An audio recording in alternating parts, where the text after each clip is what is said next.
Olá, meus jovens, eu estou de volta aqui com vocês para a nossa aula de arte, mas antes, lembrando, não deixe de acessar o Google Classroom, tá bom? Acessar a plataforma, façam a sua atividade e clique em enviar para o professor para que sua presença possa ser validada, tá legal?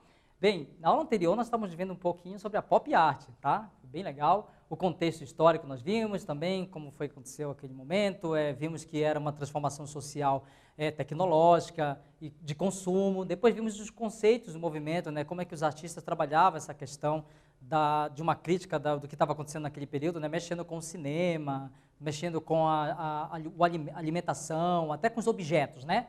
E vimos esses importantes artistas, quem eram eles, tá legal?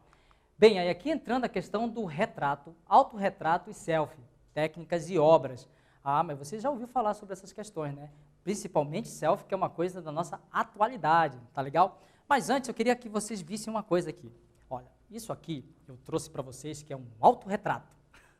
É um autorretrato meu. Bem, não exatamente que eu coloquei um espelho na frente dele, mas é um autorretrato eu pensando nas minhas características e aí eu tentei fazer um autorretrato meu. E aí eu coloquei, lógico, algumas coisas, detalhando atrás, coisas de minhas criações mesmo quando eu era garoto, tipo, eu sempre trago aqui meus trabalhos, coisas quando eu tinha na idade de vocês, lá no 8º ano, tá? Então isso aqui era um autorretrato meu que eu fiz, para a gente poder entender isso. Mas eu quero mostrar outra coisa aqui para vocês também, tá? Eu tenho duas obras aqui, uma minha, né? E outra muito importante, a Mona Lisa, né? Aí eu pergunto para vocês, qual a relação que há entre essas duas obras? E é exatamente isso que nós vamos ver no nosso trabalho, tá legal? Na nossa aula de hoje nós vamos entender qual a diferença entre esses dois aí. Olha só, eu estou comparando um trabalho meu com a Mona Lisa. Calma que a gente já vai entender isso aqui, tá legal? Então nós vamos ver as características de retrato e autorretrato, tá legal? E o conceito de selfie. Bem, primeiro vocês precisam lembrar, que eu já até trouxe algumas vezes, só para vocês lembrarem, que nós temos os gêneros de pintura e elas têm sua ordem, tá legal? Uma delas que é particular, assim, autônoma, é a questão da produção do retrato, tá legal? Ela tem uma parte importante aí nessa produção. Na ordem hierárquica, ela é muito importante, tá legal? Beleza. Então, aí, definição de retrato, tá? Vamos aprender primeiro o que é retrato, depois autorretrato e selfie. Representação de uma figura individual ou de um grupo elaborada a partir do modelo vivo, documentos, fotografias ou com auxílio de memória. Lembra da minha pintura, do meu trabalho que eu fiz? O retrato, do latim retrare, copiar, em seu sentido primeiro ligado à ideia de mimesis. O que é isso? Ele está ligado à realidade, tá bom? O retrato está ligado à sua realidade, tá legal? Então, nós vamos produzir uma imagem de uma pessoa, ou em grupo, ou coisa assim, mas que está relacionado o máximo possível com aquela realidade, tá legal? Então, a difusão da retratística acompanha os anseios da corte e da burguesia urbana de projetar suas imagens na vida pública e privada. Artistas flamengos como Jan van Eyck, por exemplo, contribuem para a afirmação do gênero. Nós vamos ver sobre esse artista aí. Então é importante nós lembrarmos que a produção desses retratos está ligado à questão de uma determinada classe da sociedade, tá legal? E essa classe tinha interesse de se privilegiar, de se mostrar imponente, poderosa, com poder financeiro e tudo. Então, a burguesia tem uma influência muito grande nas produções desses artistas, porque vão contratar esses artistas para fazer esses retratos, tá legal? Beleza. Aí eu trago, então, para vocês aqui uma obra de Jan van Eyck. Exatamente. Amo as pinturas dele, principalmente porque ele é um importante artista que nos possibilitou a melhor produção realística num trabalho, porque ele conseguiu fazer experimentações com a tinta a óleo. Então, ele começou agora a trabalhar a tinta a óleo, ele conseguiu fazer as experimentações e ela dava muito mais resultado realista. E ele podia misturar mais cores e por isso ele conseguiu este resultado aqui.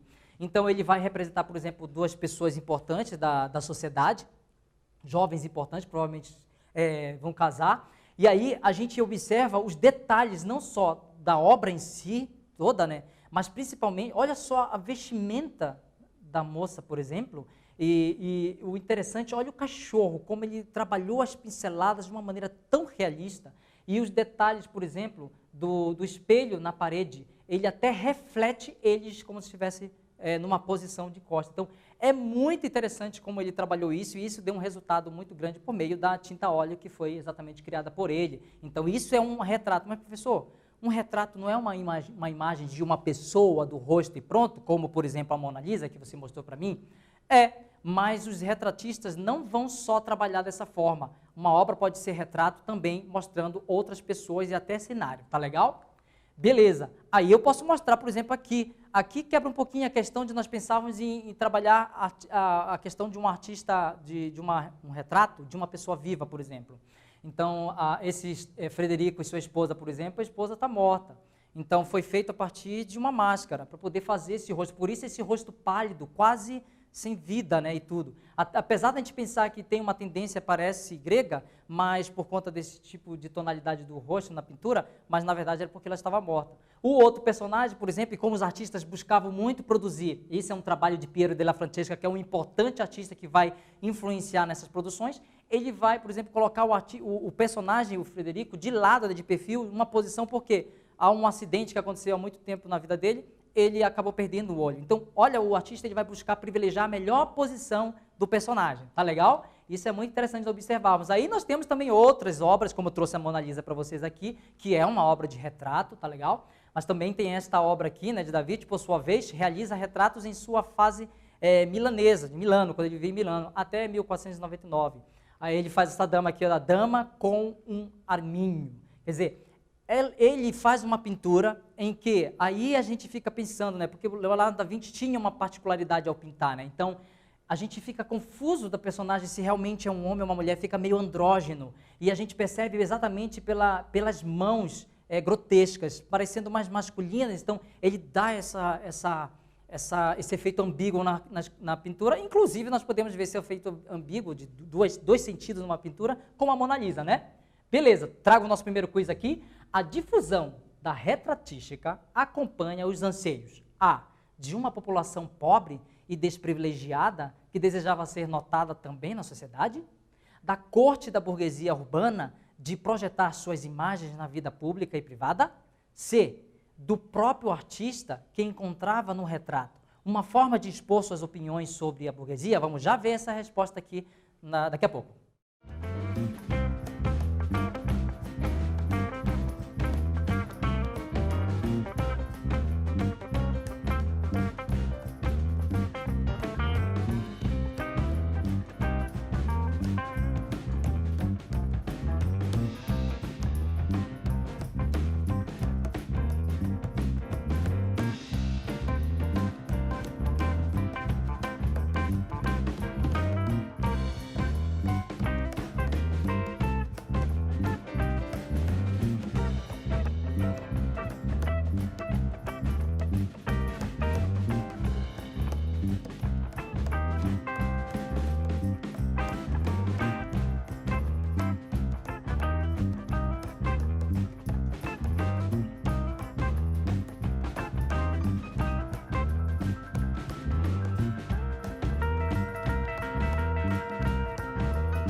Meus queridos, estou de volta aqui então. Vamos ver aqui a resposta. A difusão da retratística acompanha os anseios, letra A, da corte e da burguesia urbana de projetar suas imagens na vida pública privada, tá legal? Então era a burguesia que influenciou isso aí também, tá legal? Bem, aí nós temos um outro artista que eu quero mostrar para vocês, Velázquez. Realiza retratos ao longo de toda a sua obra, sobretudo a partir de 1623, quando se torna pintor da corte de Filipe IV. Aí, as influências de Tiziano revelam-se nas poses naturais e no descarte de acessório. Sua obra mais famosa, Las Meninas, mostra o pintor no estúdio retratando a família real. Olha, então, primeiro que a gente sabe, que a gente viu, há uma grande força da burguesia querendo ser retratada, tá legal? Mas aí Velázquez tem uma coisa muito particular, que ele próprio se projeta na própria pintura aqui, né? Então, essa pintura em si, ela é toda emblemática, né? Todos os detalhes dela, mostra todos buscando esse efeito realista, né? Para poder trazer a posição melhor dos personagens e tudo, isso é muito importante. E aí ele nos coloca algumas questões na pintura, mas todo o jogo do resultado final da pintura nos mostra realmente o comportamento de uma sociedade, tá legal? Beleza. E aí eu trago também aqui Rembrandt, que é muito importante, já falamos um pouquinho sobre ele, e Rembrandt é um artista barroco, que vai trabalhar a questão aí da luz, né, para poder trazer um efeito de expressão numa obra retratista. Aí eu digo para vocês, como eu falei antes, uma obra de retrato não só apresenta um rosto em si, mas também pode aparecer em grupos, tá? Então ele vai trazer exatamente esse resultado. Mas aí o Rembrandt vai quebrar algumas umas tradições na pintura, que é muito interessante, como o próprio Leonardo vai fazer. E o que ele vai fazer? Ele vai quebrar a parte das expressões de uma pintura, em que o personagem não tem muito sorriso, ele é muito introvertido e tudo. Ele vai quebrar isso através de uma pintura em que ele vai, a Saskia, né, sorridente, ele vai trazer sorriso à personagem. Olha que interessante. E a gente vê o resultado da luz como forma de privilegiar a expressividade do personagem. É um artista barroco que está trabalhando essa expressividade. Tá legal? Beleza. Definição de autorretrato agora, tá? A gente saiu do retrato, vimos como é, agora vamos ver o autorretrato. Em vezes, é definido na história da arte como um retrato, representação, que o artista faz de si mesmo, independentemente do tipo de suporte escolhido para a sua criação. Pode ser escultura, pode ser pintura, desenho, coisa assim. Isso não importa. Importa é como é que ele vai fazer esse trabalho. É um trabalho de si mesmo. Como eu mostrei para vocês aqui, no meu trabalho de autorretrato, que eu fiz quando garoto, então, um trabalho de si mesmo, tá? Então, agora eu estou fazendo uma obra que está me privilegiando. Eu mesmo estou me reproduzindo, tá legal?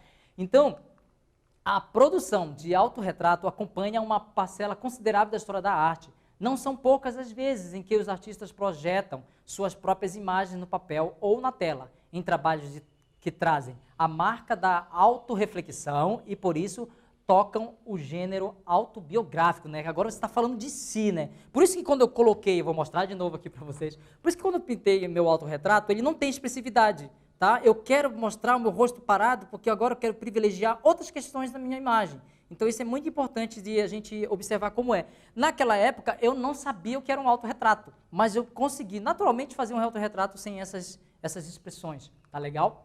E aí a gente pode pegar o próprio Rubens, por exemplo, vai fazer um autorretrato, mas agora ele com a esposa. E muito interessante é que ele presente não só privilegiando o rosto, ele por inteiro, né? Então ele vai trazer essa questão aí, tá? Aqui é muito interessante do Rembrandt. Ele vai fazer um autorretrato, na verdade, Rembrandt foi dos artistas que mais fizeram autorretrato na história da arte. Ele tem tipo quase 100 autorretratos diferentes. E ele fez autorretratos da sua trajetória de física mesmo, tá? Do seu corpo. Mas a gente vai ver as mudanças das pinceladas nele nesse processo, quando ele vai mudando como ele produz a arte. Então aqui é um autorretrato dele, ó, de 1629, tá? Quando ele tinha aqui em torno de 20 anos de idade, tá legal? Nesses retratos em que os artistas se veem e se deixam ver pelo espectador, de modo geral, o foco está sobre o rosto, lembra? Quase sempre em primeiro plano. O semblante do retratista, retratado, raramente se apresenta em momento de relaxamento ou felicidade, como o meu retrato que eu mostrei, e o próprio retrato do Rembrandt. Não tem expressividade, ele quer privilegiar exatamente desta forma, com as pinceladas, tá legal? E aí, olha, aí Rembrandt já com 50, em torno de 50 anos de idade, olha, ele nesses autorretratos, né, eu peguei um mais para frente, e aí mostra agora, olha as diferenças da pincelada, agora ele abandona o barroco um pouco, usando a iluminação como efeito expressivo, e agora ele vai trazer aqui as pinceladas mais livres, para poder retratar com mais sensação vívida, né, o resultado da obra dele. Então é muito interessante isso que a gente vê, que ele se auto-pesquisou durante toda a vida dele num autorretrato. Em geral, a visão do artista sobre si próprio é sombria, angustiada e até mesmo cruel quando se evidenciam efeitos físicos ou mutilações, que a gente vai ver aqui. É muito interessante mesmo. Acho que Picasso pode ser um grande exemplo que a gente pode trazer, que traz exatamente uma questão dessa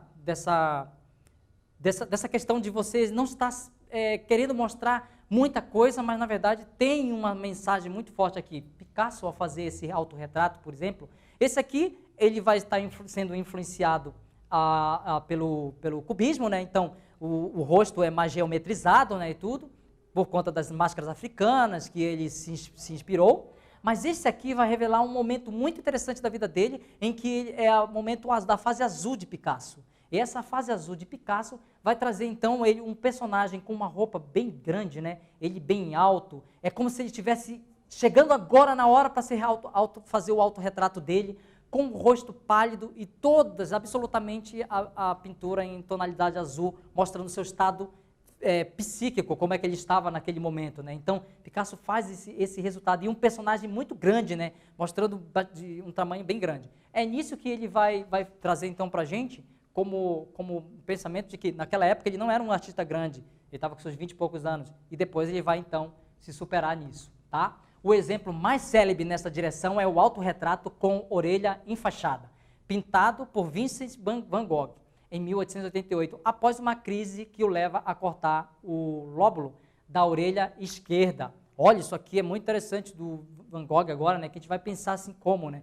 Van Gogh teve um momento muito difícil naquela semana, e ele fez exatamente esse corte da orelha, e a pintura do autorretrato, ele foi, depois de Rembrandt, foi um dos artistas que mais fizeram autorretrato, tipo uns tons de 40 autorretratos. E uma coisa interessante, além das cores não tão vivas, ele vai privilegiar a expressão do olhar, né, para Van Gogh, e isso era muito importante, tá legal?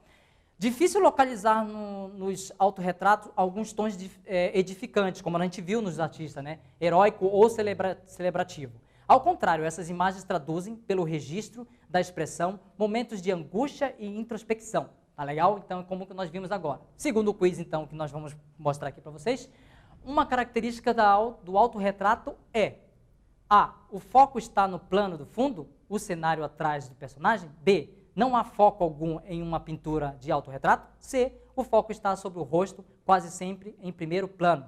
Já já a gente vai ver esse resultado aí.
Retornando aqui então ao nosso quiz, uma característica do autorretrato é C, o foco está sobre o rosto, quase sempre em primeiro plano, tá legal? Beleza.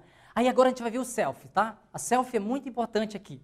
Então, a palavra selfie é uma abreviação do termo self-portrait, né, que significa autorretrato, tá legal? Agora, mas só que é um autorretrato agora da atualidade, na contemporaneidade, na modernidade, tá legal? O termo selfie popularizou-se na internet, quando os usuários iniciaram a produzir autorretratos e postá-los nas redes sociais. Portanto, a selfie é um produto da era digital, então é o Facebook, gente. Facebook, Instagram e WhatsApp, esses mecanismos tecnológicos que vão influenciar nessa nova produção. Aí a gente pode pensar que tipos de selfies nós podemos produzir, né? Quais são, né? Aí eu trouxe aqui vários. Tem esse aqui, ó, Beth Stragan, por exemplo, é o selfie da hora do soninho, né, da cara amassada quando você acorda. Aí tem selfie de ostentação, quando você mostra que está com o seu carro ou coisa parecida, né? Tem selfies também tiradas no interior de um carro para mostrar o dono, ou então selfie de casais, que é você a namorada, coisa assim, né? Ou selfie batida por um drone. Tem vários tipos de selfie que podem ser produzidos em diferentes escalas, tá legal? Beleza, eu trouxe até aqui um artista que eu acho muito interessante para a gente finalizar isso aqui. Esse artista faz uns trabalhos de selfie muito legais. Ele consegue, não sei como ele faz isso, mas ele consegue fazer selfies com determinados animais. Ele ficou muito famoso, tá? Vocês podem até dar uma pesquisada sobre ele aqui, mas ele faz uns selfies muito interessantes com os animais, ó. Ele consegue captar a expressividade do animal no momento exato, é incrível. Você então pode produzir o seu próprio selfie pensando nessas questões, eu achei legal de trazer aqui para vocês. E aí, para a gente finalizar a nossa aula, eu trago aqui uma atividade para vocês que é muito interessante. Vamos criar nossa própria categoria de selfie? Bem, eu trago algumas dicas para vocês aqui, tá? Pense em um tema do seu cotidiano, busque ser criativo, original, observe as categorias ao lado que podem te ajudar a ter inspiração. Seriam essas daqui, né? São outros tipos de selfie, né? São aqueles que mostram comida que vai comer, são os que mostram os pés no determinado local, são aqueles que aparecem com animais de estimação, tudo. Pense num selfie agora, numa selfie que você possa ser particular, em que seja totalmente diferente, talvez, das categorias que eu mostrei aqui para você. Tá legal? A gente já volta.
Estou de volta aqui, então, ó, eu espero que o teu selfie tenha ficado muito bacana. Mostre para o seu professor, se tiver o WhatsApp dele, pode até mostrar logo. Se não, guarde essa imagem e mostre para ele. Olha, professor, na aula do professor estou aqui, eu fiz um selfie muito bacana, olha aqui. Eu espero que tenham gostado dessa aula. A gente se encontra na nossa próxima aula. Um abraço para todo mundo. Tchau, tchau.